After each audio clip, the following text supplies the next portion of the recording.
இஸ்லாத்துக்காக வழங்கப்பட்ட முதல் வீட்டுக்கான சொந்தக்காரர் யார் என்று உங்களுக்கு தெரியுமா? அவருடைய பேருதான் அல்-அர்கம் இப்னு அபில் அர்கம் ரலியல்லாஹு அன்ஹு. இவர்கள் மக்காவில் பனூ மக்சூம் குலத்தில் பிறந்தார்கள். நபி அவர்கள் இஸ்லாத்தை எத்தி வைத்த உடனேயே ஏற்றுக்கொண்டார்கள். அப்போது இவர்களுக்கு வெறும் 17 வயது மட்டும்தான். இஸ்லாத்தின் அழைப்பு இரகசியமாக இருந்த காலம். குறைஷியர்களுடைய துன்புறுத்தல்கள் அதிகரித்துக் கொண்டே சென்றன. இஸ்லாத்தை கற்பிக்கவும், அல் குர்ஆன் ஓதவும், ஆரம்பகால முஸ்லிம்களை ஒன்று திரட்டவும் நபி ஸல்லல்லாஹு அலைஹி வஸல்லம் அவர்களுக்கு பாதுகாப்பான ஒரு இடம் தேவைப்பட்டது. இவற்றுக்காக தனது வீட்டை பாவிக்கும்படி அர்கம் ரலியல்லாஹு அன்ஹு அவர்கள் நபி அவர்களை கேட்டுக்கொண்டார்கள். இவர்களுடைய வீடு சஃபா மலை அடிவாரத்தில் இருந்ததால் பாதுகாப்பான இடமாக இருந்தது. இந்த வீடு தாருல் அர்கம் என்று அறியப்பட்டது.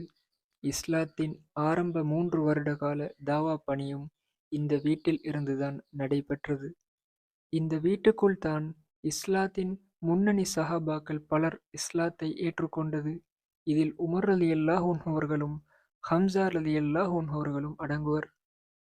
அர்கம் ரலியல்லாஹு அன்ஹு அவர்கள் உம்முல் அர்கம் பின்த் ஹாரிஸ் ரலியல்லாஹு அன்ஹா அவர்களை திருமணம் செய்து கொண்டார்கள்.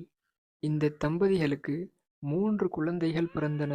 உஸ்மான், அப்துல்லா, உம்முல் அர்கம். இவர்களுடைய மகன் அப்துல்லா பின்னாட்களில் நபியவர்களின் எழுத்தாளராக கடமையாற்றினார்கள். இவர்கள் நபியவர்களுடன் அனைத்து போர்களிலும் கலந்து கொண்டார்கள்.